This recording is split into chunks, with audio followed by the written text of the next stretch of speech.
Namaste. Welcome back to our continuing series, Evenings with Sraddhalu. Namaste, Sraddhalu.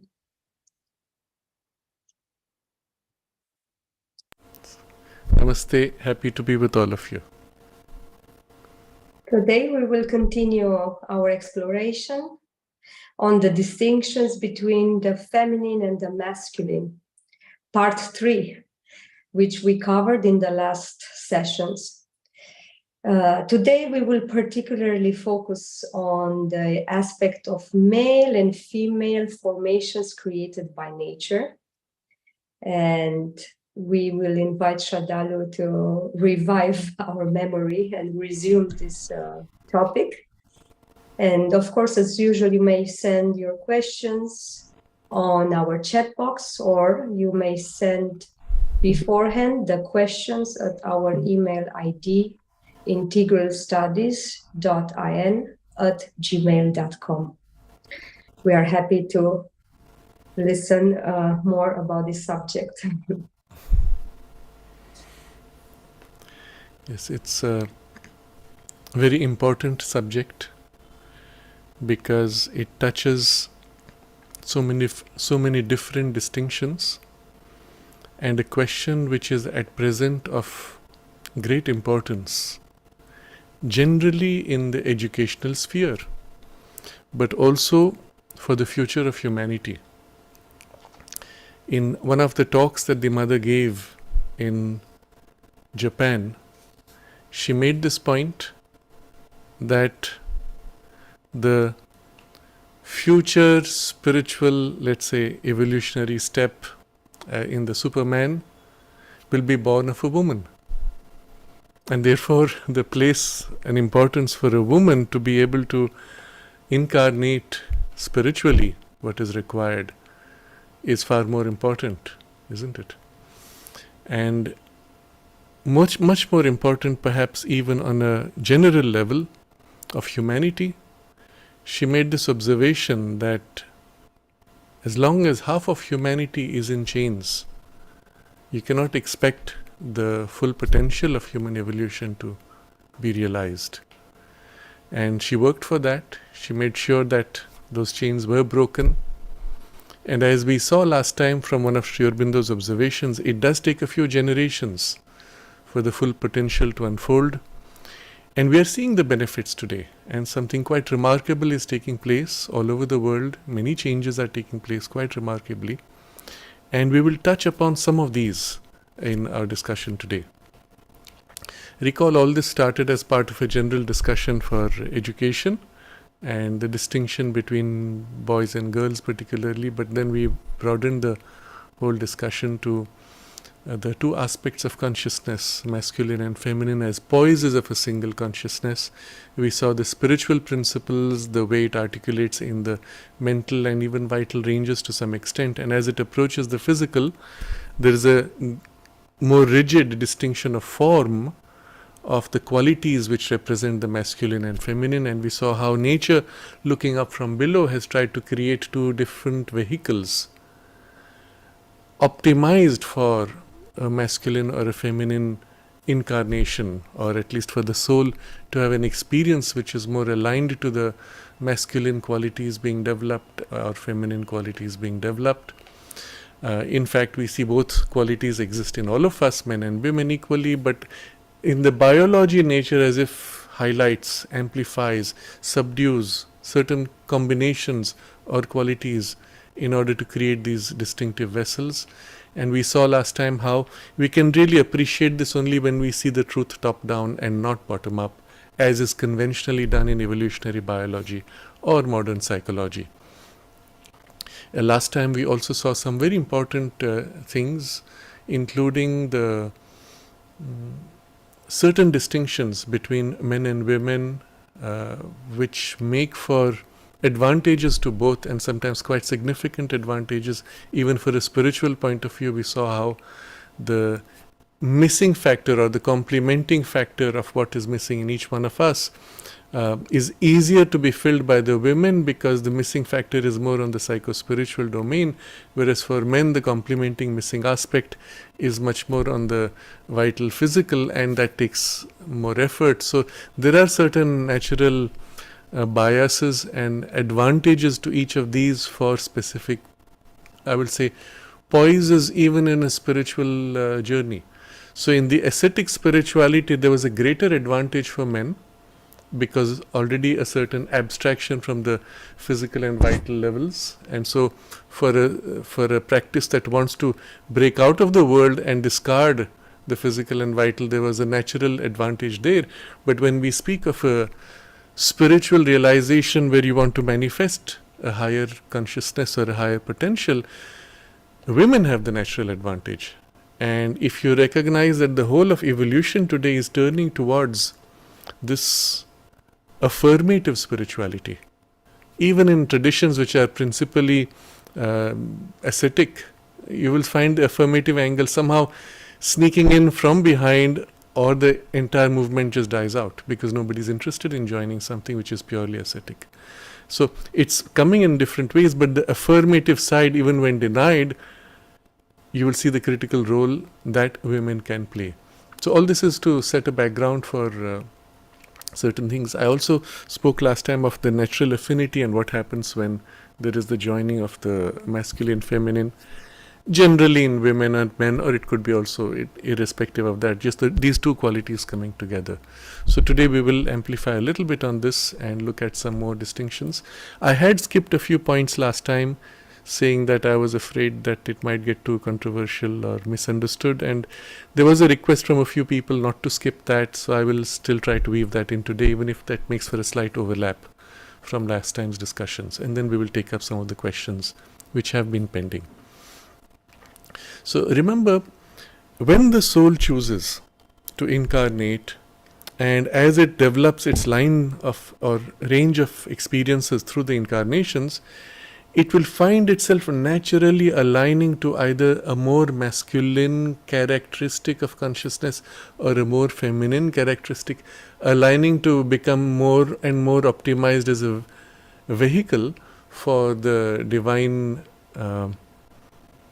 Ishvara or the divine Shakti aspect, simply from an affinity. And of course the soul would want to become as complete as possible, and yet in that completeness there will be a certain affinity, and which may trace back to the very poise of the initial release of the soul into manifestation, where it may say, oh, this is the line that release corresponds to. So when that happens, you will find that the choice of incarnation the soul makes sometimes uses this, switches between the two genders in order to develop certain characteristics better, unify them and integrate them better for its spiritual potential, precisely because nature offers you this distinctive advantage. And on the other hand, nature also, although she built these distinct vehicles, in recent times has as if decided that now the distinction and the separation of these distinctions is no more needed.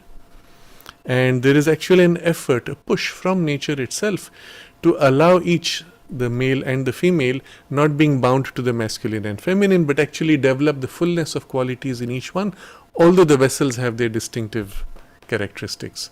So today I will be discussing a little bit, I will be using the term male and female much more distinctly, but you must recognize it is only in the sense that nature has created these biases.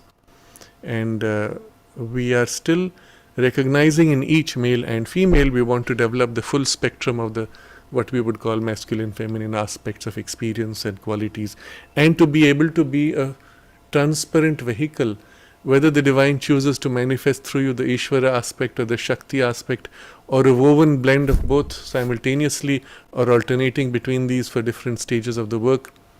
You should be able to be a transparent vehicle irrespective. And yet, as it works through the vehicle and particularly approaches the more material part of the vehicle, there will be certain advantages and benefits of having this or that male or female basis And that's what we are going to touch upon today a little bit. But keep in mind, none of this binds us to those. The biology is only a starting point, and we can develop, as we've been repeating, we should develop all the faculties and aspects, irrespective. Equally, when we manifest, whatever the bias the biology may give, it has to be maximized to the full potential of what is possible for the divine fulfillment, irrespective. So, having said all this, now let's look at the distinctions as they work with a little more detail. I wanted particularly to touch upon the body distinction, the emotional distinction, the mental distinctions, and then even physical mind, emotional mind, intellectual mind. I already spoke of the intuitive mind last time, so I will skip that, but I would highly recommend for those of you who may have come to this talk having missed the first two, please go through them. Without that, you will not be able to fully appreciate the context as well as the importance of what we are discussing now. So, looking at the body type, there's something quite interesting. I already said that the female body has more nerve endings. So, women feel biologically, physically, sensorially much more, and emotionally much more. It's a given. But there's one more thing which is distinctive and which has spiritual implications also, at least for the integral yoga. The woman's body tissue is naturally softer, more elastic, more plastic. Now think about it. Why?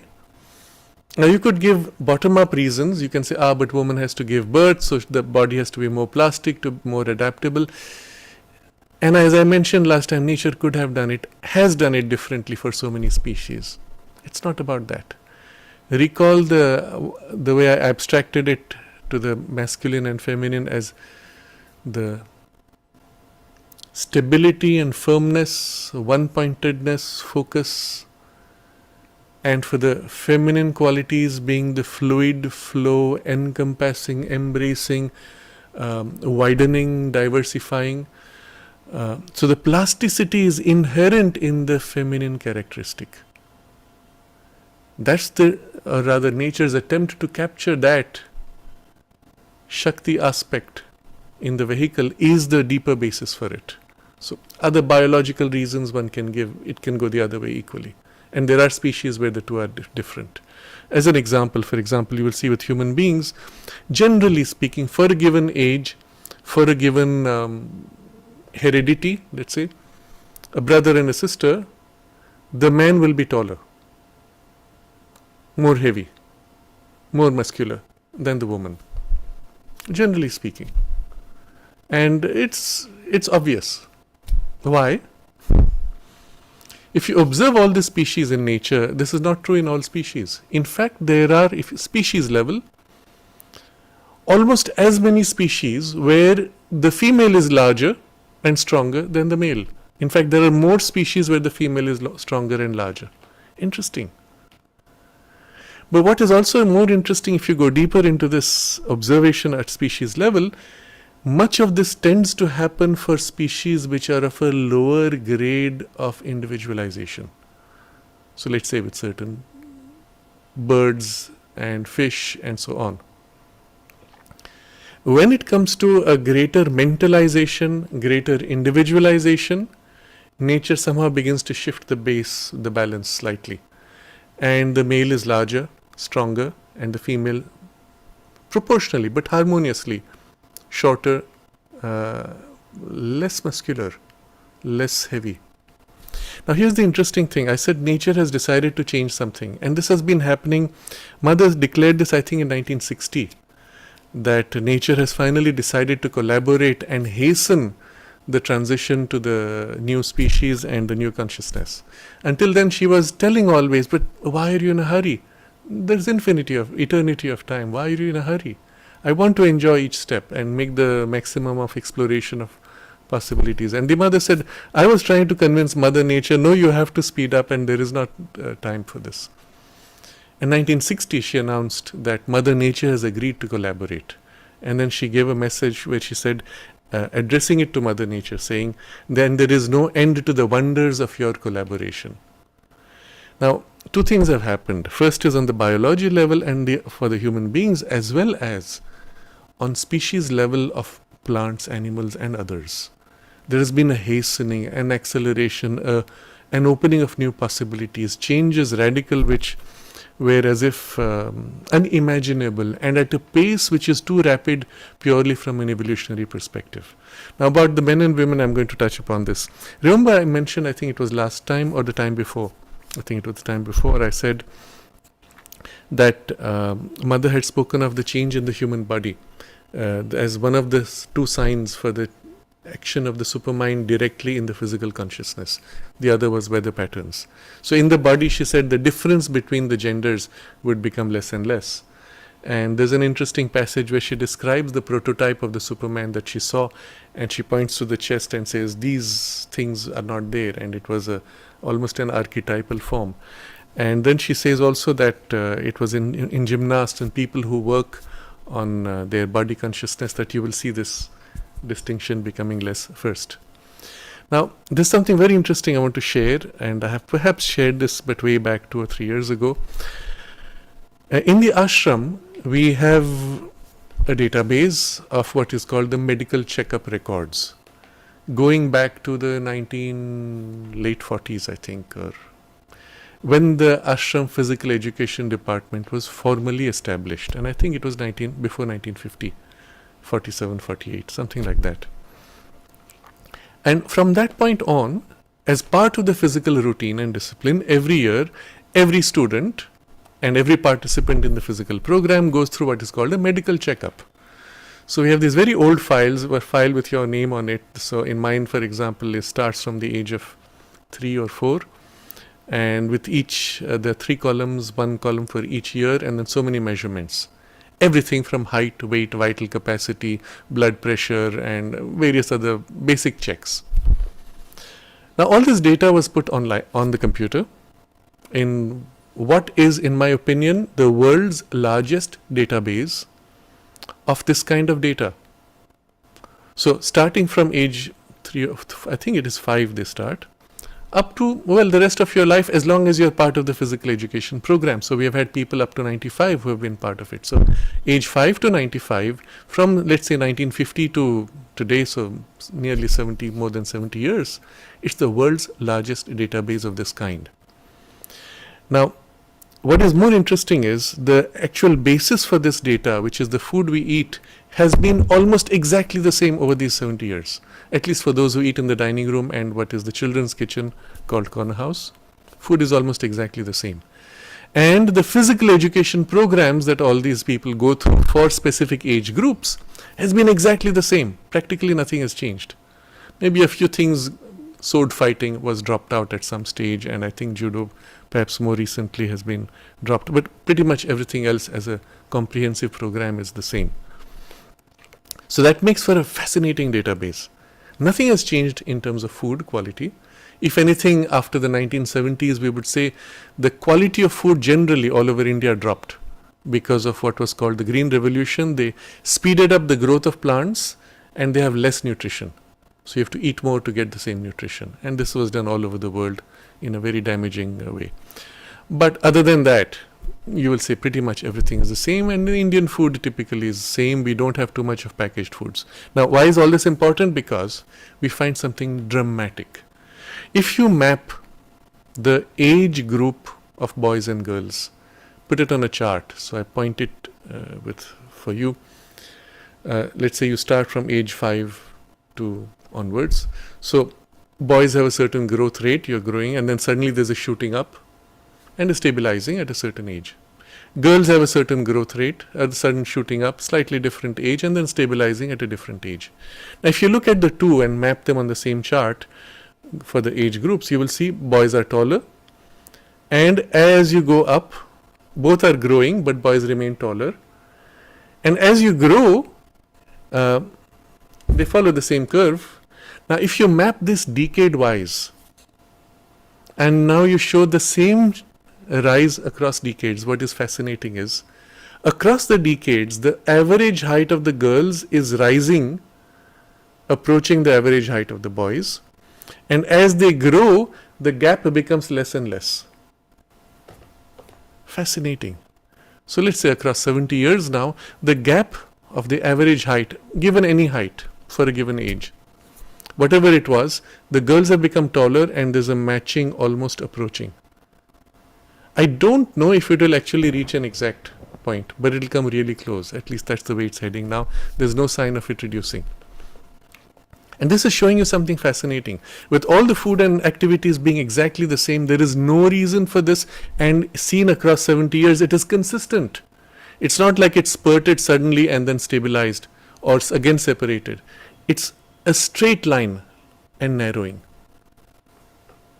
So let's say, just take the average age of all boys, girls, after they've completed their growth. 1950s, what's the average boy, average girl? 1960, average boy, average girl. 1970, average boy, girl. And narrow, narrow, narrow. And it's a straight line practically. So something is happening that in the very biological basis, and it's nothing to do with hormones and changes or even poisoning of hormones in the food and water. Nature has as if said, okay, I'm going to push. And she's making a shift. This is purely a working of nature. And around that time, 1960 onwards, mother said this. So our database shows just like that, because we mapped it on decades. So we see this 10 years later, it's happened. This is fascinating. So what you see is somewhere along the way, nature has decided, okay, so far I maintained a kind of a specialization and distinction. Now I'm going to let each grow to their full potential with perhaps heavy overlaps, including biological changes. So I have spoken before of so many changes taking place because of hormonal mixtures and all. Yes, that also is there, but there's something else happening which may also use these hormonal mixes for that purpose. And behind it all is the active operation of the supramental force working right now, influencing all of us, not directly because we are too dull to it. We are not enough sensitized, not even having the psychic sufficiently conscious of that influence. But to the extent that we choose consciously to open to the action of the spiritual force, indirectly through two levels of reduction, its action is there as a sustained pressure on circumstances but also on individuals. And to the extent you are open, that pressure and that influence is that much more, let's say, more direct relatively, and therefore more rapid in result. And so things are happening. A lot is happening. From our point of view, 70 years, that's a whole lifetime for many. For nature, that's really, really fast. And so things have really accelerated. So whatever I'm describing now will be biologically based, but also you must understand things are changing and nature is doing something on both kinds of bodies. So I come back to the characteristic. In women, the tissue is softer, more elastic, more plastic, more conscious because of the infusion of the nerves. Perhaps men, at least those who work on their body consciousness, will begin to catch up the same way as women's height is catching up. Men also will begin to catch up in the tissue softness. I will say this again as a personal experience because I went through the training program of the ashram physical education program. Because I was eating raw food from age 12 to 22, it was one of those things which I stubbornly believed in, and so I did it. I did have massive problems because there was malnutrition. I was not eating enough or sufficient nutrition was not going in, and the result was an imbalance, and so the body was weaker than others, need not have been had I perhaps got a balanced diet. Nevertheless, at the age of about 22, I ended that. I switched to normal food and so on. But during that period, there was a special attention being given to the body. And so I was actually actively working on body consciousness. Subsequent to that, even with the food change, that did not go away to a great extent. And I remember around the age of 27, 28, I had met some people who had actually come in contact with the ashram for the first time. And these were young ladies. And they touched my skin and said, "My God, your skin is soft like a baby's." And it was a fact. And I was conscious of it because I knew there has been a work going on. And then around that, soon after age 30 on, I don't know if it was biological, hormonal, or it was because I was traveling extensively. I do feel from a spiritual point of view, it was because of extensive travel. I lost something of the physical consciousness because of extreme tiredness, tight schedules, not enough sleep, imbalance of jet lag, and not enough time to gather and densify or intensify the consciousness. The result was it became more coarse. And I found during periods when I was not doing that, I could again begin to recover. When I was doing that, again it was tending to disperse. So I will definitely say it was the result of the work done. And what I want to convey to you as an example from this is that something extraordinary is possible in the physical consciousness if you work upon it, irrespective of your gender. I do believe, though, if a woman did that consciously, the benefit would be much greater because the starting point is already with greater awareness and greater plasticity. So, the point, though, is does not matter what your starting point of the vessel is, you can build and you should build the full potential. And I share this just as one example. But the implications of this, when you start now, especially linking the physical consciousness with the inner or higher states, and this would be a necessary part of the integral yoga because you want to, incarnate the psychic and the spiritual ranges of consciousness. You want to incarnate, that means your body itself as a tissue should become so conscious, not just as a body consciousness, not just as a mentalized consciousness, but infused with the psychic presence, that it can feel with the psychic, and the psychicization or the psychic influence in the body should be able to literally lift and carry it, and the body respond to the psychic as it chooses freely. And this becomes the basis then for a still higher range and the intuitive consciousness and ranges beyond, then beginning to infuse now and take up this substance and begin to work in it. That working can be also quite extraordinary. Literally, if you read some of the experiences of some of the disciples, with Sri Aurobindo in the early days, literally streams of light force flowing into the body consciousness. Of course, initially it's in the subtle physical. From there, if you have maintained that work in the physical body, it infuses into the gross physical also, and you can feel literally the force working at a tissue level. And in some of those descriptions I read them saying it was as if it was working in the cells. You could almost begin to feel the cells as part of the action. It's quite intense in the sense that it's not something which is part of your normal life, and suddenly you find, when you begin to find this happening, you say, wow, this is something very precious and valuable. But when this happens, without even reaching this point, just an infusion of a deeper or higher consciousness in the physical, the body itself should eventually become conscious and aspiring to the divine, familiar with the divine presence, and be able to give itself as your mind and heart can give themselves. And in so opening, it can receive directly the influence of the higher, eventually even the supramental, but through stages, doesn't matter when. For that purpose, a tissue which is already conscious, which is already plastic, which is already soft and malleable, is more receptive potentially. And there the woman has an advantage. And we saw this when the time came, because of certain reasons which we have discussed in other talks, I won't repeat.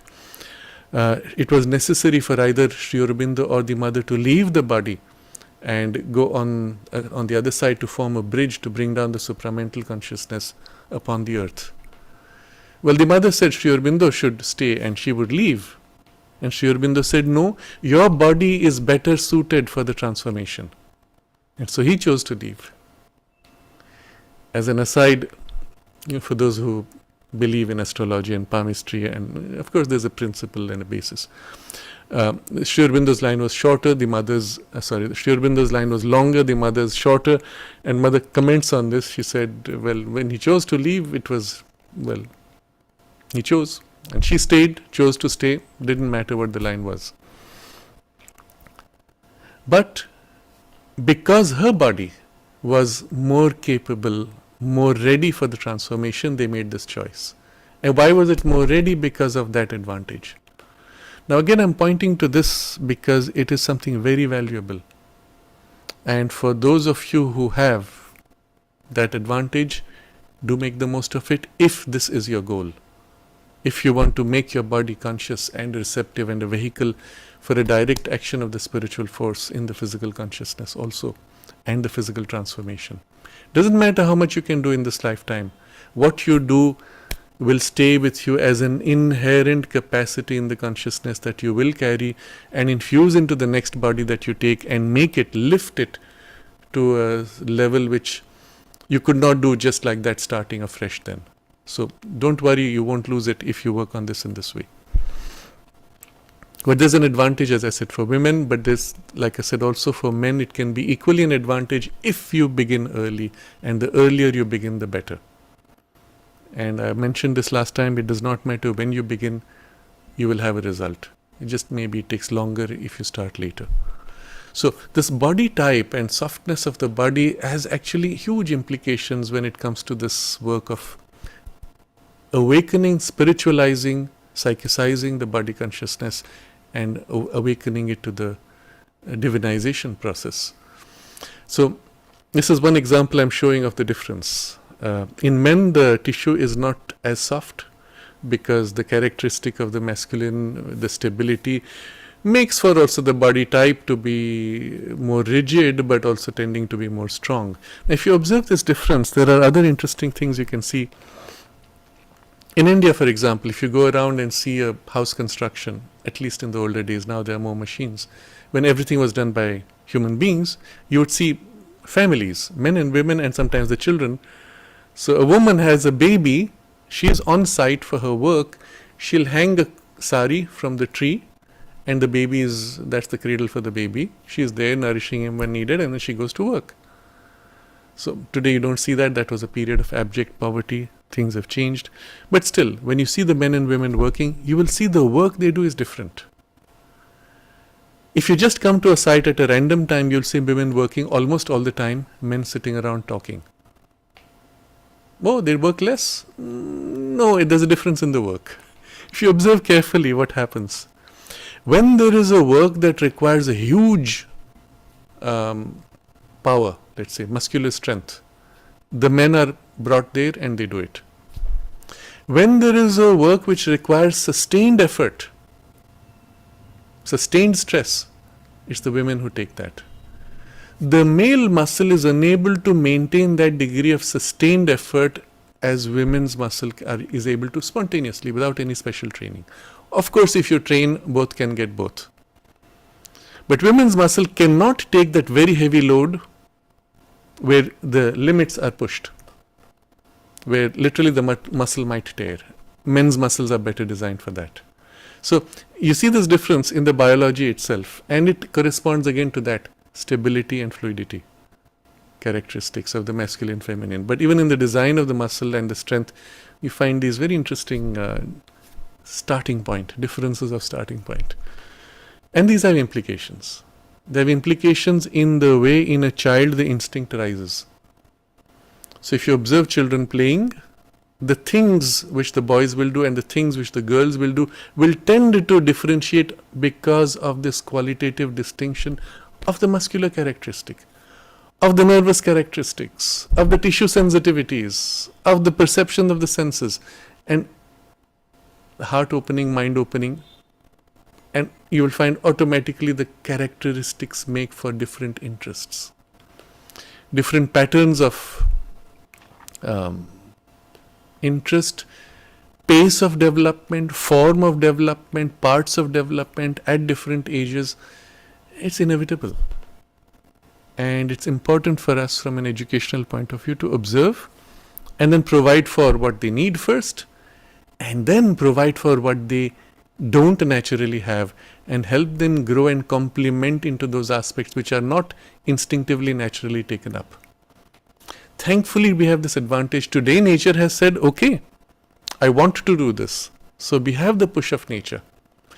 And yet, there is this inertia of a few centuries, maybe more than a few million years, of the gender-specific biases that nature had. And so you need to nudge a little bit, prod a little bit, and give, let's say, the complementing kind of training in the way appropriate for the interest of the masculine or feminine consciousness. So I gave this example, I think, in the two talks which were Webcast from my training programs for teachers. It's one of many training programs, and it's a selection from the training. Out of, I think, 18 hours of content, this must be a bit, I think 6 hours or so. So one of the examples I've given there is when I was working with children with construction kits, because, well, that was there, we were asked to use it for them. I said, okay, took it as a challenge. Boys obviously caught on because pictures were of cranes and cars and machines, and you make construction kits of what is called Meccano kit. And the girls looked at those pictures and they didn't gel. Some did, and you could see because there was already, those faculties were already active. But bulk of them did not. And I still told them, okay, I gave them certain simple drawings to take up. They would do up to a point. The moment they hit the limits where they could no more visualize the 2D to 3D transition, they would lose interest because it was just too strenuous. There I shifted their attention. I said, look, we're going to make a beautiful garden and a house and put human beings and a flower. So now they had to follow from their mind, but with 3D visualization, but on a topic which matched the heart's turn. And then I would start doing with them, make something and show them, yes, and then they would make some other part, and then together we would build, well, that whole scenery. And that hooked the mind, hooked the heart. And although the faculty had some resistance, it came forward, and by the time they completed the year, many of them had pushed the boundary more than anything they could have through any other activity in all of the school education. And I do believe that those who were able to make that kind of a shift, that shift stays with them for life. So it doesn't take much. You just have to find the right way to direct the attention and interests, and you'll find these things happen. So this is just to take it to the culmination, describing the body type. The same distinctions exist also at an emotional level. And again, remember their starting points. So the tendency of the emotions at a lower level, at a higher level, and then as the emotions open to the mind. These are broadly 3 grades. Observe. You will notice spontaneously when women, even girls talk, the things they share about. When boys talk, the things they share, they talk about. They belong to different levels. And for women, automatically the empathic content being natural, the conversations tend to be of an empathic character.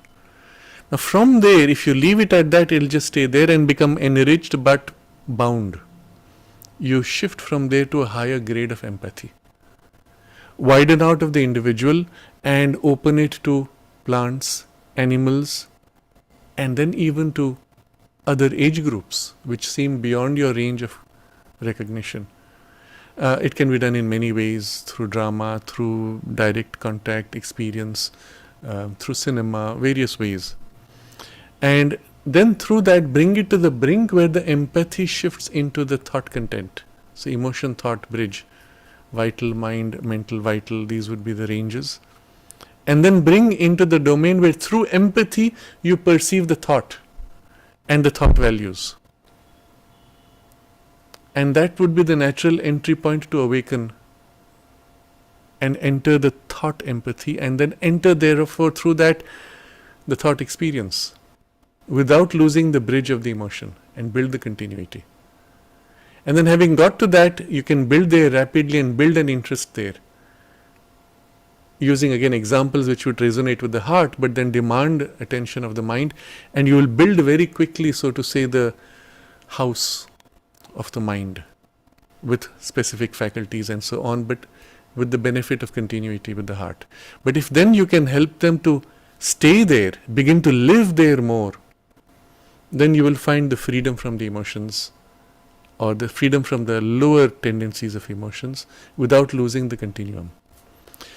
The same be for the boys. For those who have a problem with empathy, you will begin to, through thought, through observation, notice these ants, how they are going.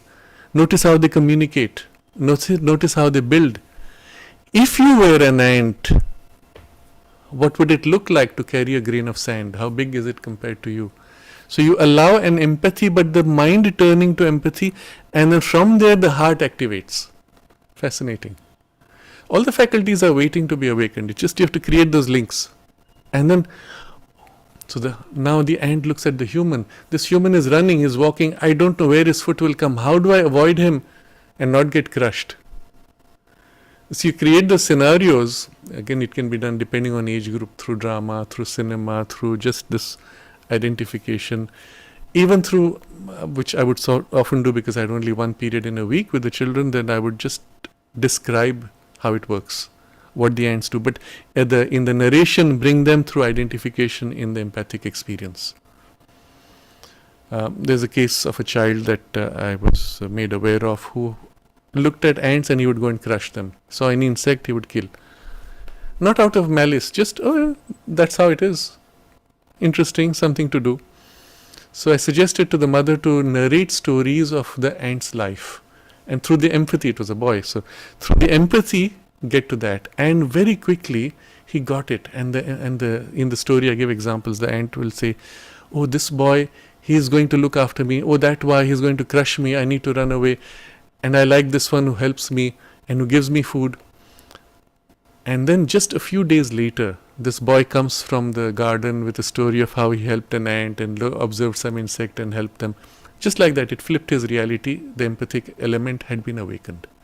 It was still mind to vital, but still the bridge being made once is going to stay for life. And this was done early on, I think age 5 or so.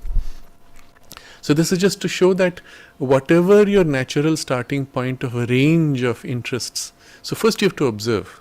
And as we saw last time in the case of Sushma, you might have girls who already have those faculties awakened, boys who already have those empathic faculties awakened. Well, then give them the necessary support, help them to amplify and develop. But first observe, what do they need, what do they lack, what are the natural tendencies of their mind, heart on these levels. And then nudge, nudge, nudge, activity, hook, fun, interaction, and grow.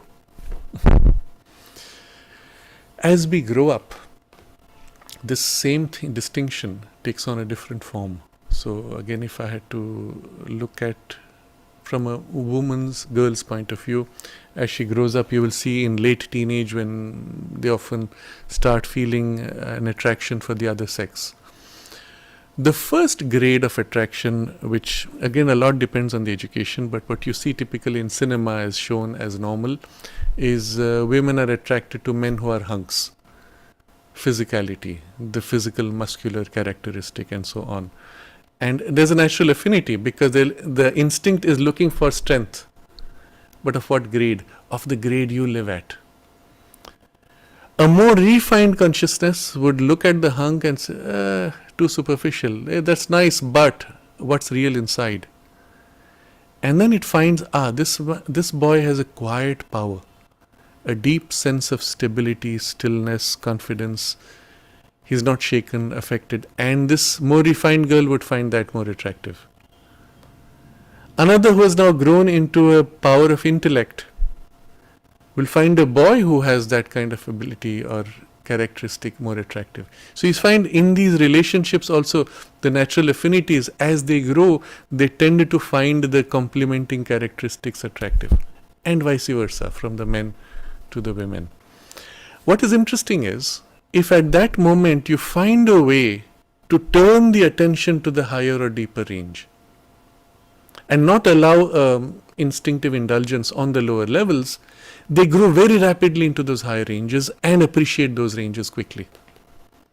If you allow indulgence on the first point of contact, which is basically just one level which has just woken up, they get very quickly sucked and then bound into that, and further evolution tends to get blocked. Now, all of this is going to be very important when you look at education, but also as adults, the same principle. If you allow an indulgence in that attraction at the level at which it's forming, you have pretty much lost the opportunity for it to grow further. Even biologically, it's interesting to see how it works in boys, for example. From the point where, let's say, they feel a strong sexual attraction to the opposite sex, if they start indulging in it, one of the side effects of that will be an increase in testosterone. The increased testosterone signals the bones to start hardening. And the moment the bones harden, the growth is stopped. So a premature indulgence actually stunts the biological growth. But that's just one part of it. It stunts the further higher gradations of range of the vital energy and the higher ranges of mind. Remember what we have discussed. Please do watch the series number 24 to number 17 to 24. We have discussed the sexuality in depth. But the same substance which is used for sexual procreation is the same substance that is used for amplifying the brain power. It's the same substance that nourishes the growth of the brain. So at that age, you allow indulgence, your higher mental growth, not just emotional, even mental potential and intellectual potential and IQ are all very likely going to be stunted, just as the biology got stunted. All this needs to be said to the children. What you see today happening is the very opposite. You're seeing in the United States, now going back almost 25 years ago, I had read how they would distribute condoms to 9-year-old children. It was an invitation to start having sexual experiences at that age, before the biology is ready, and naturally the full stunting that takes place thereafter. Literally an entire generation has lost the potential for the higher range, and only those who found that either too crude or too coarse and somehow survived the wrong nudge may be taking advantage of what comes later, or family support which prevented it. But if you look at especially children where there is not enough family support, or they come from broken families, they go home to an empty house because the parent is working, you've probably lost their higher ranges. Unfortunately, all of this seems to be done by certain interests with an intent to keep humanity dulled, intellectually deficient, emotionally immature, so that human beings are easier to control. And there's a whole book, I believe it was called The Dumbing Down of American Education or something like that, Dumbing Down of America, which analyzed this from the 60s, 70s. Already the trends had started to dumb down the education. And if you see then what happened subsequently in all the higher universities, you had people from India and China going there because there were not enough Americans available who were interested or ready for that higher education, because they had been affected, damaged in an early stage. So those numbers were dropping. China and India were filling in, except now these tendencies are beginning to creep into India and China also. But this is to show you how the emotional development also, how it finds natural resonances at various stages. If you withhold, although there's an attraction, you withhold this and say, no, hang on, you're not ready for it. You feel it doesn't matter. Direct your energies higher. It rises to the next and the next and the next. And it's only when the full individualization has been completed that you can enter into a healthy relationship without losing it. But subsequently, again, the same thing will happen, what I just discussed. According to the level at which you live, you recognize or are attracted to that grade of values in the other, and you build relationships based on that. So I'm looking at this emotional vital range. Next we come to the more mental characteristic. The difference you will see again standing out quite starkly. In the natural response, let's say a boy or a girl, man or woman, the first natural instinctive response for the woman will be empathic, for the man would be objective. The result would be, if there is somebody who is doing something wrong, the empathic side would tend to be more benevolent and indulgent, whereas the objective side would tend to appear to be harsh or critical or judgmental. Now, you could start blaming each other, saying, you are too judgmental, no, you are too soft. Understand why. Understand the basis of this difference and recognize the truth of that, and then find the correct balance. So if you have consciously worked upon yourself to develop the complementing side, irrespective of which it is that you were missing, you will immediately recognize what it is in the other and then find a way and know how to communicate. And especially when you have to communicate, you recognize that these are different values that you are communicating across. You should know how to be able to shift to their other person's value system and create the bridge. To be able to do that, you must have the bridge internally within yourself. When you have it within you, you can catch, identify there, and then lead in them, like so to say, forming the bridge, convey in a way that they say, yes, now it makes sense. Now, there are many ways one could do it. Let's say you had to convince somebody who is judgmental and objective, rational, without empathic ability. You would simply say, well, imagine what it would be like if you had, and you describe that person's conditions. And the fellow, if he can lean in a little bit into the empathic, he will say, yes, okay, I understand. But still, so it all depends how much you're able to, and then there are ways to draw further. Or on the other side, someone who's only empathic, you say, yes, but if you notice the person after 20 attempts has still not done it, is he really trying even? It's not enough to say that he is feeling bad. Is he trying to change? If he has not made an effort to change. If he made an effort and failed, we can still wait. If he does not make an effort, you have to know this person needs to be dropped. So there are ways to communicate. But if you can build in yourself the bridge, you are then able to see this in others. You can see which is the level at which they are operating, perceiving, communicating, and find ways to help that. This needs to be done consciously in each one of us, irrespective of our age. Ideally, we would do this through the educational phase, while in school, college, university, irrespective. It's not being done. Nowhere in the educational system, anywhere that I'm aware of at least, is this being done deliberately and consciously. It may happen incidentally through other kinds of activities, but it's not being done consciously.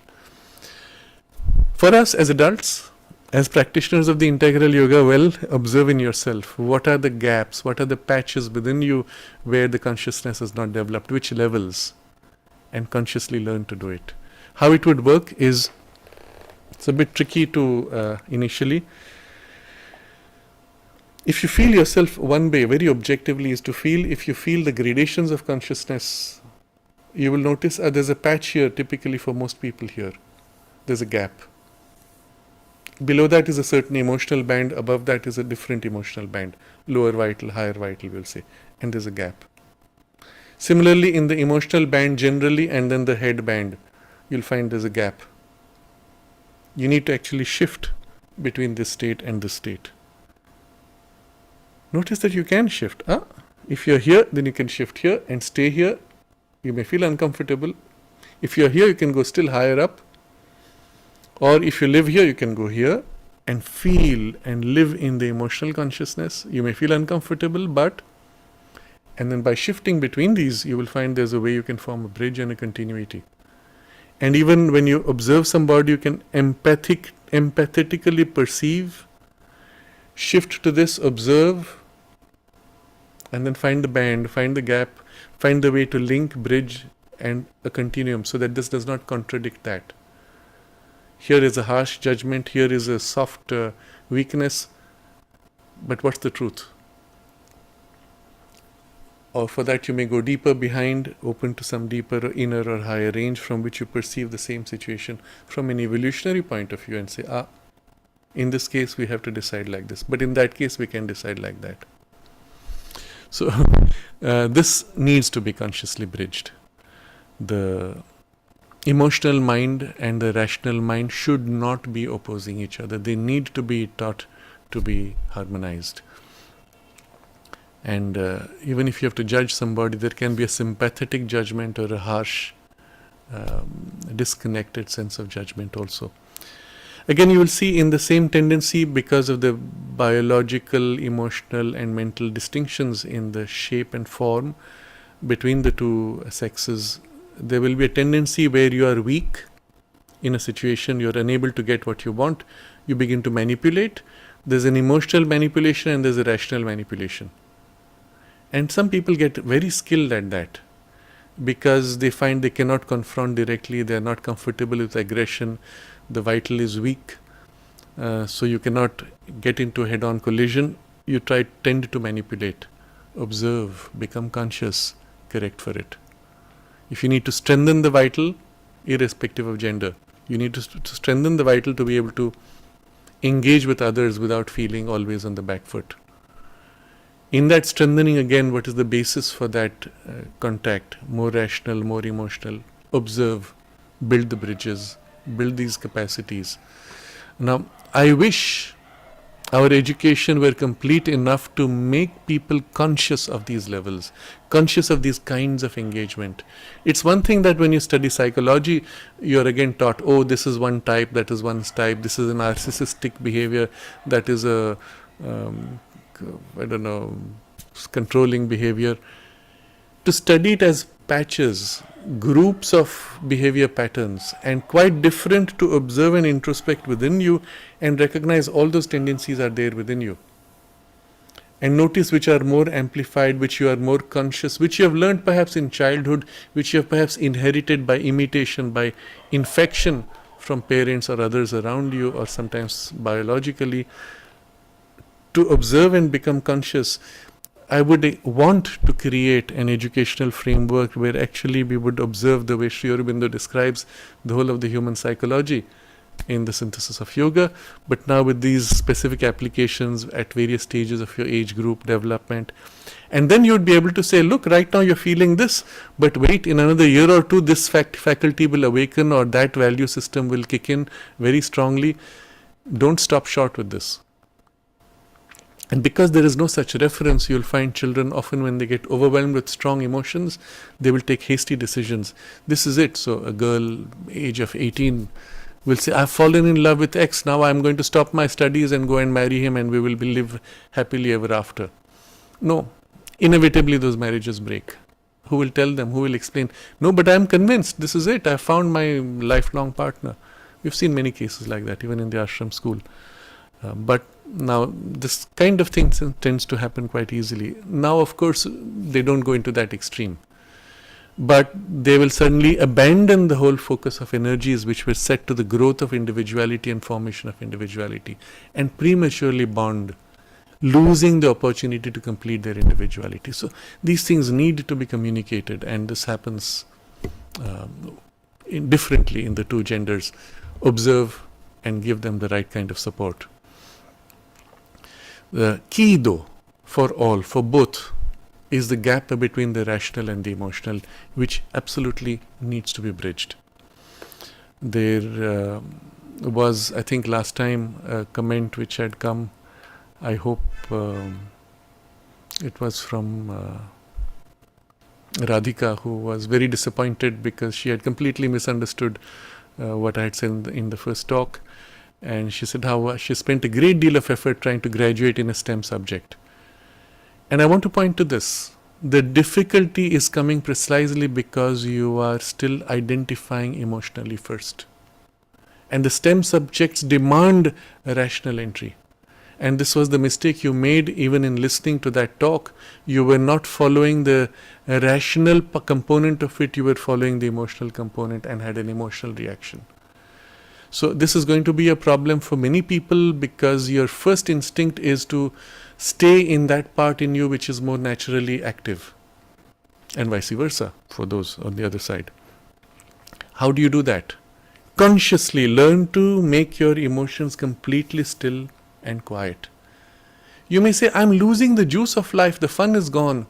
No, this is one kind of fun. There's a completely different kind of fun which will come from a reasoning power. And there's a completely different kind of fun which will come from a still deeper psychic influence and a spiritual opening into wideness and so on. Recognize the different kinds of joys and fun. And so consciously learn to make your emotions completely still and quiet. In that quietness, you will now shift focus of attention. So there's an active exercise to bring the center of awareness at the center of the forehead and hold it there. So you'll do this every day. Practices such as Thratak, holding at this center and observing, seeing from here, while your physical sight looks at a flame or a point on the wall, but you hold attention as if from here, from the center here. So that's the mind center. You hold this. And if for you the mind center is already easy, well, shift a little higher and maybe even poise yourself just above head where you can open to the intuition. But do these practices which force your consciousness to shift that level, and then you will find all the stem subjects will just open out easily. You have the capacity, but you have to activate it at its level. You cannot approach it through the emotional mind and expect to grasp the stem subjects. It does not work. They require precisely this shift on the gradation at which you enter. So before you take up a STEM book, STEM, by the way, is science, technology, engineering, mathematics, or something like that. So these are the subjects which demand the rational part of the mind, which you will see as you go into the advanced ranges. Women tend to drop out, boys tend to excel for this reason. And this is the way I'm describing how you can correct it. Before you open the book, you shift yourself into this poise. Initially, it will be a struggle. Initially, you will tend to drop back. Just bring yourself right back. And then do these practices to stay. As you're walking on the road, shift your center here and hold this poise. You may find it strenuous at first. You may find it boring. You'll find it not enjoyable. My emotions are gone. It feels empty. Don't worry. You'll never lose them. But you'll build the completeness of your personality. Hold this as you're walking. As you're doing something very mundane, hold that poise.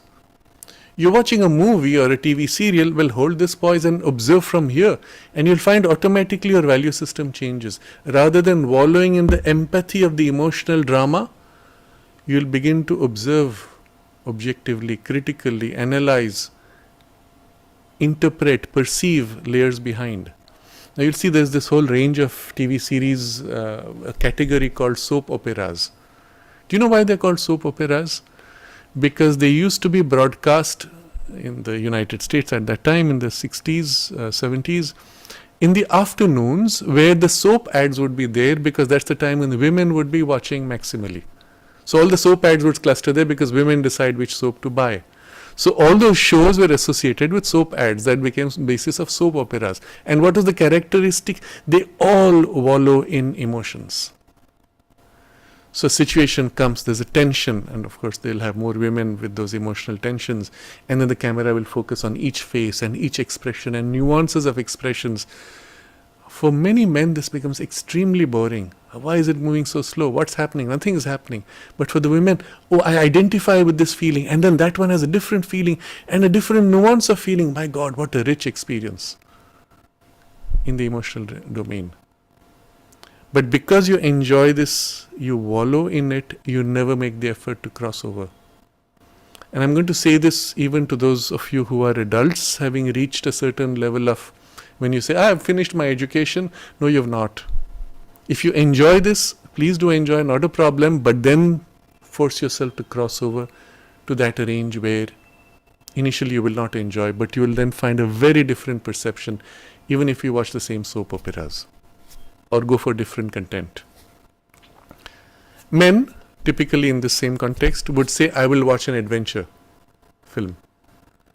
And the thing which attracts them, the tension, the clash, the tension of the challenge, the breaking through of a resistance of problem, resolution of it, etc., stimulate those faculties which are natural to that part of the mind. If at that moment you suddenly have a romantic interlude, you'll see boys typically, what is this fellow doing? Oh, how stupid, he's about to throw away the whole thing just because of this girl who's been kidnapped. Let her go. You don't have that empathic content. So at that point you're going to say, okay, what is this about? And you'll consciously shift to the center of your emotions, feel what the other fellow is feeling.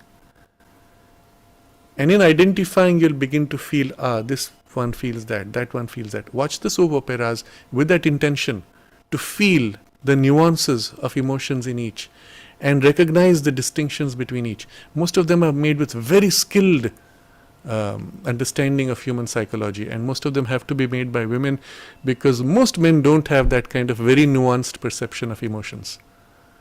But if you watch them in this way, you'll actually develop that ability to recognize those poises, and then in life you will see people in those struggles, internal conflicts of emotions and emotional choices to be made, and so on.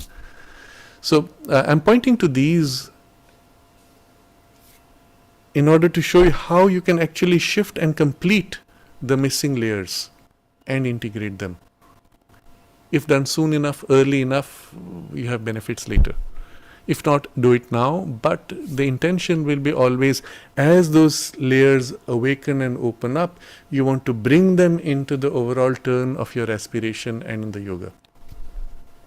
Otherwise, very often what may happen is there's some deeper or higher opening in some part, and then you say, oh, there's a gap here.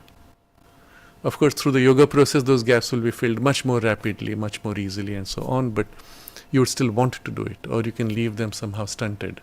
And I've seen people who are so bound in their sense of completeness that they leave that stunted part as it is, and they're proud of it. And always that leads to an imbalance in the yoga itself. If that part has not been opened up, eventually it'll be like an anchor pulling you back. The entire ship is moving forward, but this, let's say, the emotional center is holding you back. It's unable to connect. And it's as if you had a series of experiences, and then at some point this anchor is holding you back. It's unable to engage, and all the experiences stop. I don't know what happened. Well, what happened was a part was not engaging, and that's the maximum you could go without that part being included. So eventually that part will have to be opened and engaged, and then all the experiences will begin to flow more integrated. So in the scope of the yoga also, this is going to be essential. Now all this was a bit to amplify about on certain aspects which I had not touched, which I skipped last time out of a little concern that it could be misunderstood. The rational aspect also, I will say, is not sufficiently developed both in men and women, with a few exceptions, and that needs to be really pushed in the boundary. You must be able to get to a degree of rationality which goes well beyond what is currently considered a well-developed mind. You should actually be able to abstract the mind's powers to a degree where even abstract mathematics, abstract concepts of philosophy should be for you literally living objects and ideas. And you should be able to wield them like this. That's the zone where very few women get to. The mother did, by the way. She trained herself to that. It's not difficult. You must want it, that's all. And the men who do also are very few here. And those who do generally have that so developed, their emotional component is totally undeveloped. Or they have a very strong vital, but immature, uncontrolled, etc. So, just to give you a perspective of this, there are lots of questions. I'm going to come to them shortly. I want to complete one more thing. So last time I had begun to discuss this aspect of the meeting of the masculine and feminine qualities, irrespective of what the gender is It does not have to be romantic, as I said. It can be in an office space, boss and assistant secretary, two team members who have distinctive characteristics, and even two programmers on a computer desk with a more masculine, more feminine characteristic would become complementary in the way they work. And it's interesting also because I've seen this and even experienced this. Depending on who I'm interacting with, I was able to shift my poise to the more, well, let's say, leadership aspect or the more follower aspect, and be able to shift between the two without much difficulty because I had trained myself for that. But most people don't. And it's more by compulsion of circumstances that you're forced to. And then suddenly you're thrown in a position of authority. You don't know how to deal with it, and you get into this unbalanced, exaggerated distortion of the assertive poise, or the reverse. You're pushed into a position where you have to now be a good follower, team player, and you struggle with your need to affirm your individuality and so on. But let's say now we're looking at this situation where there's this meeting, and I discussed last time, we had just started this discussion, that in that poise, automatically, because of the complementarity, it's like you can let go the things which you're not comfortable with because the other person takes care of it, and the other person lets go of the things they are not comfortable with because you're taking care of it. So often it is in a partnership of between men and women, you find this naturally happening. And I had given a few examples last time. I want to build on that a little bit and show how even here there's a danger as well as a potential. What happens often in a marriage, and I see this especially in many of the older couples today, because they got married under different circumstances than today. You will find the specializations, they become so extreme, they're almost opposite to each other. And there's a link point, of course. They do have deep affection, love. They've got used to each other, even though they've got fed up with each other. But they're so used to it, they can't live without each other. And because there's this interdependence, each one is looking after a complementing role. So I take an example of a couple that were quite aged, had both finally reached retirement. And then you could see the man had emotionally was very much stunted. He had whatever he was an engineer, capabilities in his range. The woman had a little bit of the engineering exposure, not too interested in that, but she was handling everything else, which he could not. And it was almost like 80% of his life that she was handling, because bulk of it had to do with, well, life practicality, interface with people, handling the diplomatic aspects, even in relations with people, and so on. And so it was interesting to see how. And he said something very strange. He said, I cannot accept if you die before me. I will be helpless. I wouldn't be able to live. I want to die before you. And what was interesting is from her side, it was not the same. She could manage without him. He could not manage without her. The dependence had become so complete. And I want to point to this because when you have this complementarity, it may seem very fine, but actually it becomes a trap, it becomes a prison when you are not both reasonably complete.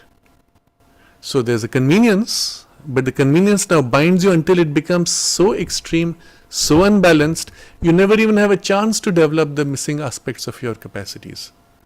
Because the other one is doing it so well. If you attempt, you're doing so many blunders, they get fed up, they take over, or they don't even let you do it. How will you ever get a chance to learn those things? Of course, outside. Once you start doing outside the relationship, you start developing those skills and capacities that you cannot in the relationship. Well, the relationship itself begins to tear. So this can happen in various ways, and I'm giving this in a very general way. It can happen in a workspace, it can happen between two team members, anything.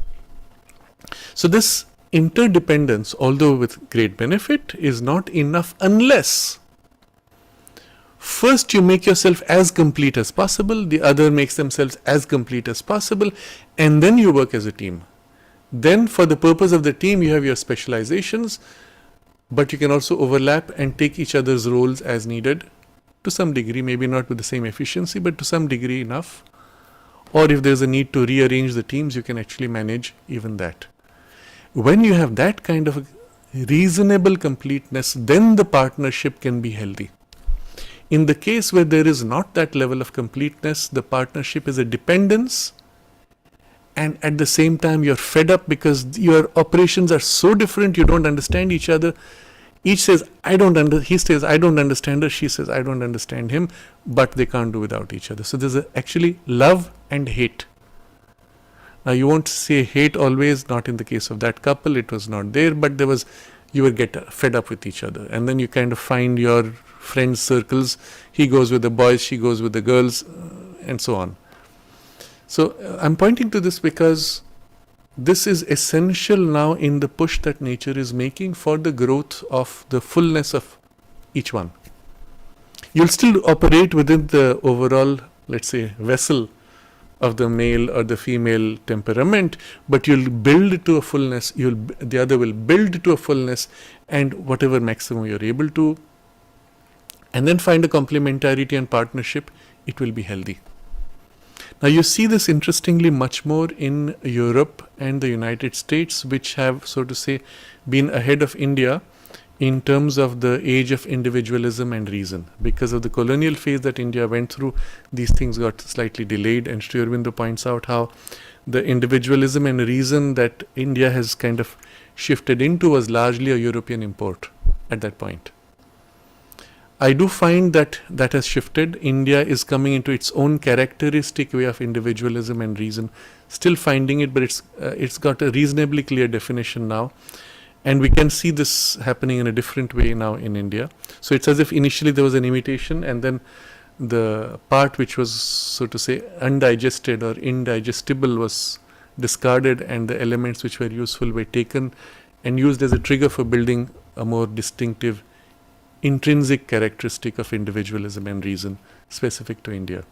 I don't know how it is with China. I have not had enough close contact, but I believe from little that I have seen, a similar process China has gone through and found its own sense of individualism and reason also.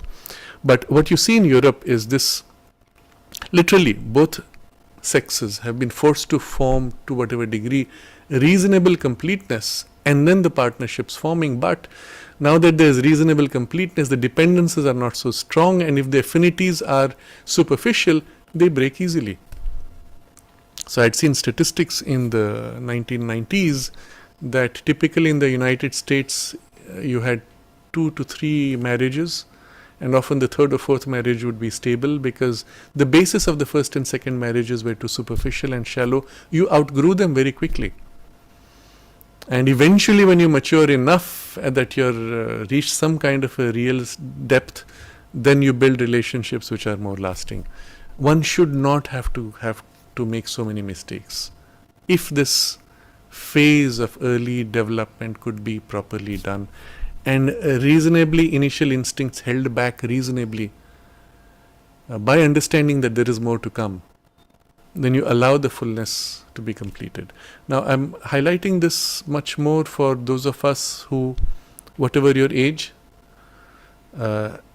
looking into yourself, you might say, yes, I have these gaps, often gender aligned or otherwise. And you say, I need to complete it. I need to develop those things which I do not have or which I am unable to do.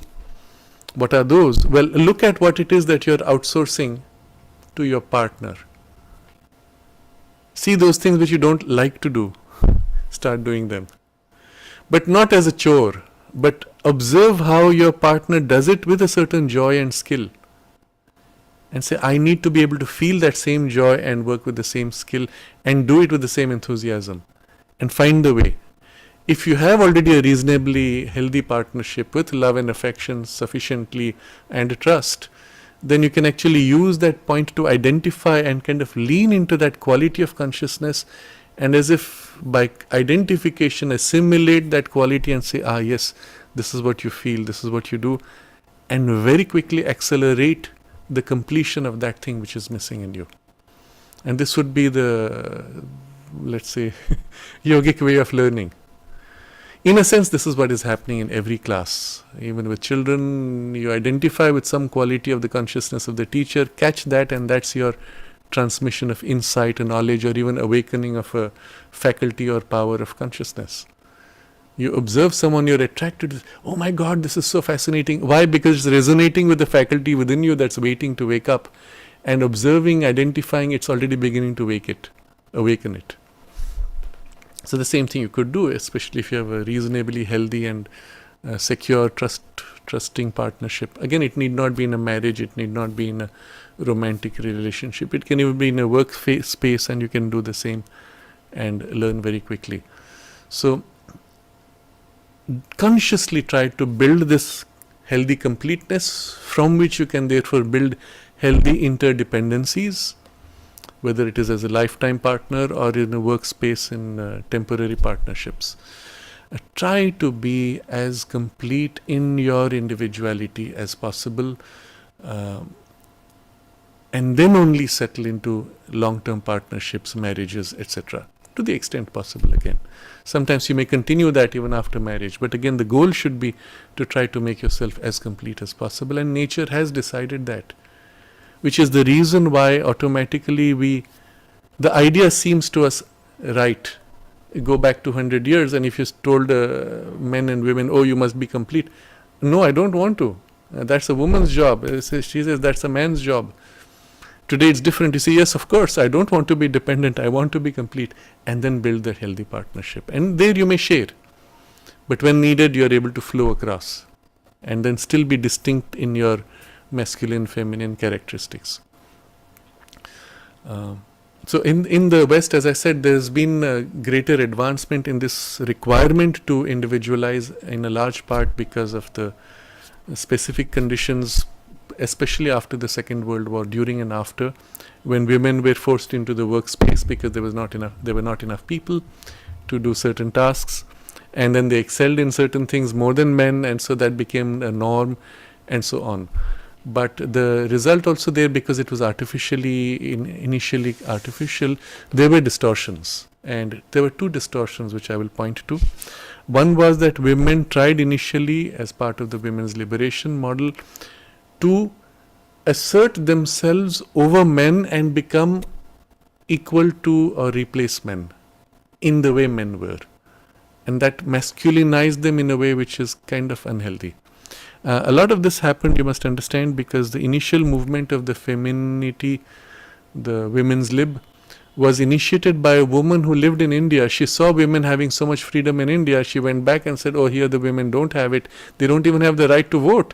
And so a lot of these started with her. I think Gloria Steinham or something like that. I'm not sure of the name. But because of the model she saw in India, interestingly. So, but then those who followed her didn't have that as a reference. So they didn't know what was that healthy independence that a woman could have. So it went through a kind of an exaggeration into the other extreme, where they would say, we don't need men. And so the result was, when a cluster of women come together and there is not enough of the masculine energy complementing, then the women have to get masculinized to be able to complete the energy container. And the result was a kind of unbalanced or distortion in the women's lib itself. That has swung, I believe, in more recently in another extreme, where the tendency is almost to demonize men, and especially white men. You will see even in cinema, all white men are bad guys, and then the ones who are good are of color or are of different sexuality and things like that. It's become such a stereotype, it's even quite irritating sometimes. But this kind of a distortion is is a strong influence on children, and one needs to be careful about how that communicates. And it's important to clarify. The principle should be very simple. Each one should grow to be themselves as completely as possible. And what is yourself?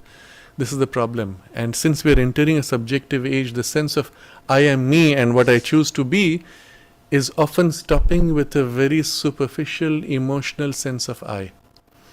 And typically it takes that form, oh, follow your heart. My heart feels like doing this. Today I feel this, tomorrow I feel that. The emotional center is deceptive and dangerous. And we need to convey that this is not it. The true center is deeper behind, where the emotions are completely still and quiet, and it is not an emotional center. The soul is not emotion. The soul's bhakti is not an emotional devotion. It is something more essential. And to be able to access that, you must train yourself to become completely still and quiet in your emotions, in your thoughts, and then go as deep as you can and find that true sense of what you feel aligns with the truth deep within. You can't say I've reached it. You can say it aligns with what is deepest within me. And again, there's a lot of vocabulary mixture because of follow your heart. Which heart? Feel. What do you feel? Well, which feel? There's a sensory feel, emotional feel, and then there is the psychic feel, the same words. So I had this conversation somewhat recently with a lady she had a list of communities she had been through, all semi-spiritual, New Age, I will say. They were not really spiritual. New Age communities of various kinds and traditions, and very young. I think she was 22 at that point, and she was following all kinds of practices, wearing all kinds of strange headgear because she had read something that this does that and protects you from rays and all that. And then there was a conversation going on, and I said, well, and I think she made some comment, everybody says follow your heart. I said, yes, but which heart? And I pointed out, you have 3 hearts actually, and they're all using the same word, heart. She said, oh, I've never thought of that. And then again the word feel, we played with that, and then I said, what are you really looking for? And suddenly she had no answer. She has been wondering, but if you ask what you're really looking for, I'm just following my heart. What are you looking for following your heart? He says, that enlightenment. Finally she came with that. I said, what do you mean by enlightenment? Again a big blank. She had no idea. And yet deep inside it knew. You see, the soul knows, but the surface personality is so obsessed with itself and its very attractive teachings of the New Age clutter, it had never gone deep enough to assess what those things meant. Of course, she's still young, but still. And the result was this wandering, and then the wandering as if an end in itself. And I had the sense that the soul was as if exhausting all these things. So I said, have you been to India? She said, not yet. I said, have you heard of Auroville? I've heard about it. And then there was a gap. And I said, okay, you're keeping the best for the last. And she didn't get it. I said, well, you're going to wander all over, and when you've exhausted everything, you'll come to the real thing, and you'll find it, and you'll say, this is what I was looking for. So I left that as a seed. This is just as an aside, but to say that there's a huge confusion which comes from not recognizing what is your true sense of I. And yet you have to follow that. In the men, this distortion takes a different form. I give the example of the distortion for women. In men, it takes a different form today, again with the subjective age and the huge din of the media and the educational exaggeration of the outward turn. It's financial and attaining hierarchical success, the competition to get to the top, and just the winning of competition, overriding others, getting ahead of others, and that becomes an end in itself. And a lot of these aligns with some of the tendencies which are part of nature's instincts in the masculine nature. But for what, if you say? You're competing for what? For success. And what does that success mean? Blank. What will you feel when you reach success? I'll feel on top of the world. What will that be like? And then what will you do? Blank. That's a dangerous point. Now I've reached the top. What do I do next? I have nothing to do. I have no competition. Where will I get the satisfaction of having defeated someone else? That means that's not the satisfaction I was seeking. So what are you seeking? The same blank. I don't know. And again, for that you have to become very quiet, go behind, through all this clutter of struggle and chase for something. What are you really looking for? What will you feel when you reach it? And maybe if you become very quiet, you begin to feel something which is more aligned to the soul. And at that point, sometimes people actually say, my dream from childhood was to do this. So why are you doing that? Well, that's how I earn my living. That's how I fulfill all these expectations. I live my comfortable life by the money I earn. What about that? Yeah, that's my dream. I would really like. And you'll see the whole consciousness shifts when they speak about that thing which is their dream. And so I will simply say, start doing that. And maybe initially you still do your thing which gets you the money, but start doing that in a small way. Don't wait for later. And if you have something still deeper, what was that sense of deeper purpose? Alignment with the soul values, bring those alignments into your life. And at some point when you begin to do that, so many things which were attractive begin to change and other things become attractive.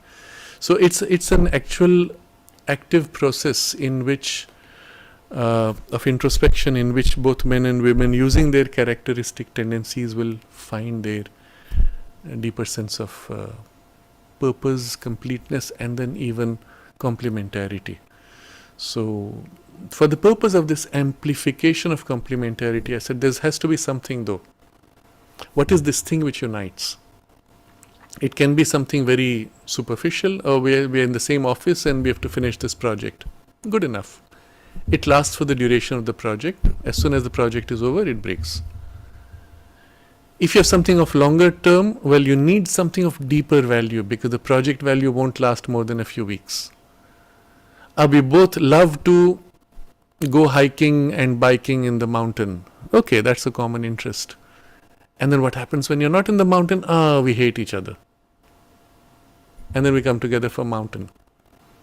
Okay, you can see where the problem is. So in this way, if you start observing what's the basis of that affinity, the deeper it can go, the more lasting the complementarity and the work that you will do.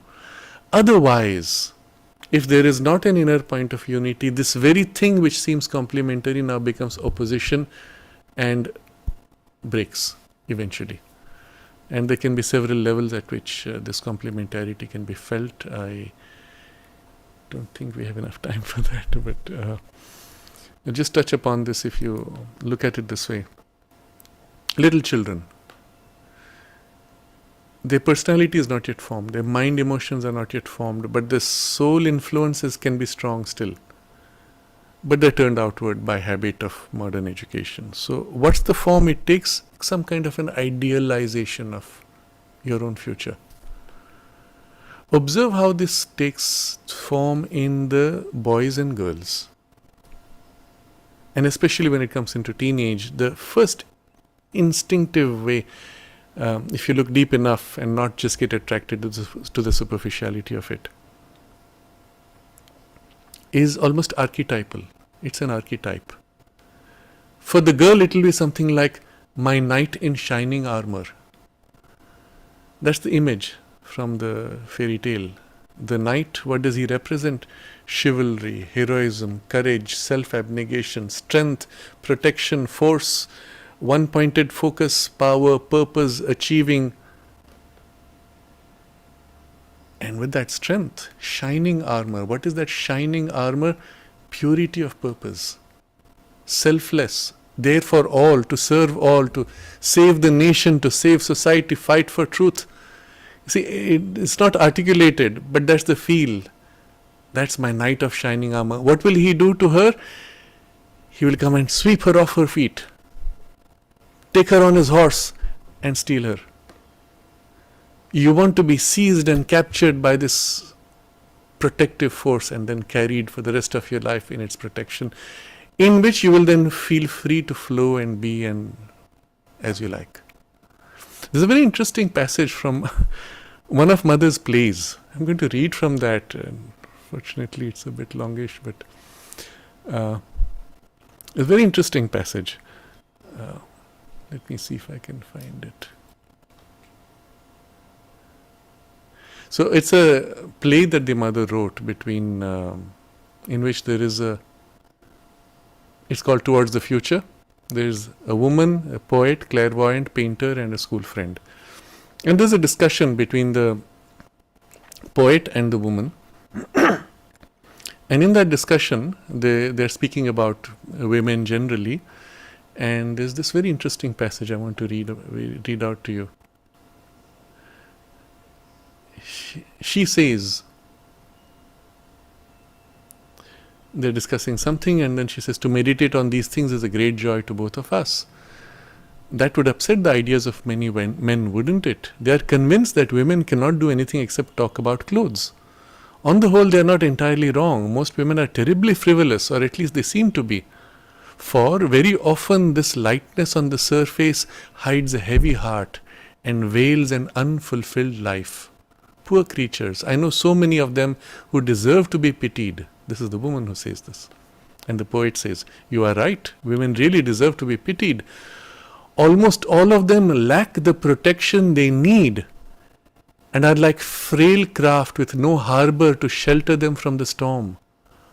For most of them do not receive the education that would teach them to protect themselves. Now remember, she has written this nearly 120 years ago, and it was describing the society then. But the instinct is very precise in what it describes. So that's what I want you to catch. Then she answers, she says, that is true. Besides, even in the strongest of women, there is a deep need for affection and protection, for an all-powerful strength. Even in the strongest women, there is a deep need for affection and protection, for an all-powerful strength that leans over her and enfolds her in comforting sweetness. This is what she seeks in love. And when she has the good fortune to find it, it gives her confidence in life and opens up for her the door to every hope. Without that, life for her is like a barren desert that burns and shrivels up the heart. And the poet says, oh, how well you say these things. You say them like one who has experienced them very deeply. I shall make a note of them for my next book, which will deal with the education of women. The poet says. But this description is quite fascinating because it captures a certain archetype which nature has used for a very long time to create these bonds. And there's an equivalent archetype for the man, for him to be the knight in shining armor for the woman, but what does he conceive of in the woman? And again, if you look at some of the fairy tales, you'll find that sensitivity and the beauty and this multifacetedness of skills and expression and the power to express, to realize, and so on. And it becomes almost as if a fascinating possibility. And so you find a certain complementarity in between the two. And again, the need which comes from that, archetypal. So the reason I'm pointing to this is because many of those of us who choose in the journey of life to not necessarily have the more romantic aspect or the partnership of a marriage and so on, and to children and other responsibilities, these things may sometimes act within you as a need. And as was described here, sometimes it can also mean that if the woman does not find that, it can create that sense of a kind of a barrenness and emptiness. Or for the men similarly, something missing and something lacking. And what do you do then? From a spiritual point of view, remember, soul is infinite potential.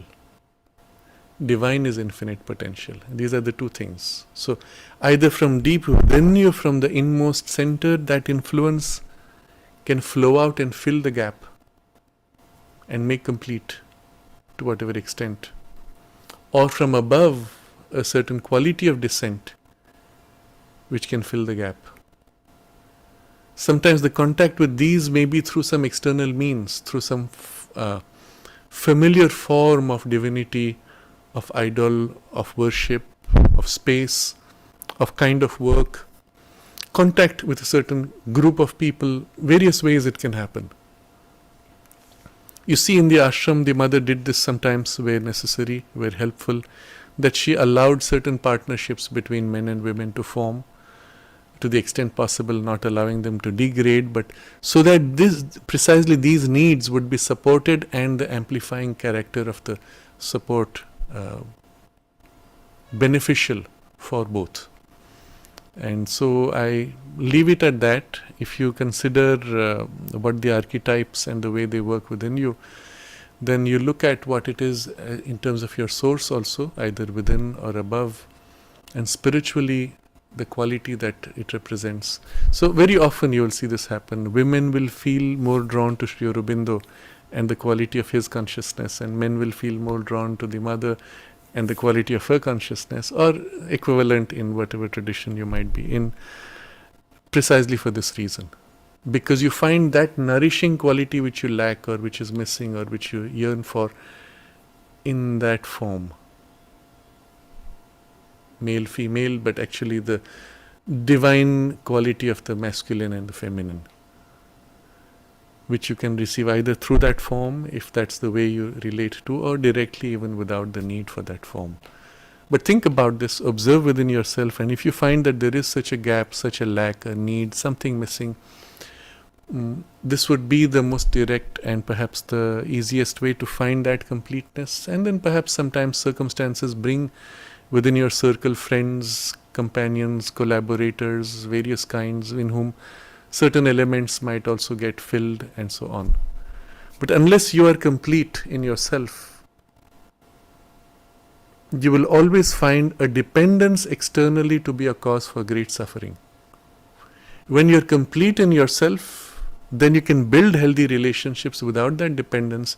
Then you can give more than you get. When you're dependent and lacking, you need more than you can give. Or the giving, taking binds you and limits and eventually causes suffering or breaks. So always the approach should be make yourself as complete as possible so that you may freely give whatever you need to. And in that giving, there's a sharing, exchanging, and in the collective consciousness, a completeness that grows. And as what I described earlier, the amplification of these qualities when we work together as a group, as a team, as a collectivity. And everyone grows, everyone benefits in that larger lift. And we have as if a collective vessel even for the divine manifestation, for the divine incarnation in a collective consciousness. So I think with this I will complete this theme of the masculine and feminine discussions. Next time I will take up the questions, but also deal with several questions around the gender dysphoria, transgenderism, sexual orientation, etc., which is a thing in itself, not really directly connected to what we have been discussing so far. And if there are questions, I won't have time today, but I'm going to take them up next time. So do leave them in the chat box. For now, I will ask you to hold this ideal, this sense of deeper potential within each one of us, and the help that you can receive spiritually, either from the divine consciousness directly, or from deep within you, from your own soul, which can draw out and fill whatever needs and amplify and give you the necessary support. Make yourself as complete as possible, and then all the partnerships will be complementing and healthy. And they will happen inevitably, because our goal is a collective realization in any case, isn't it?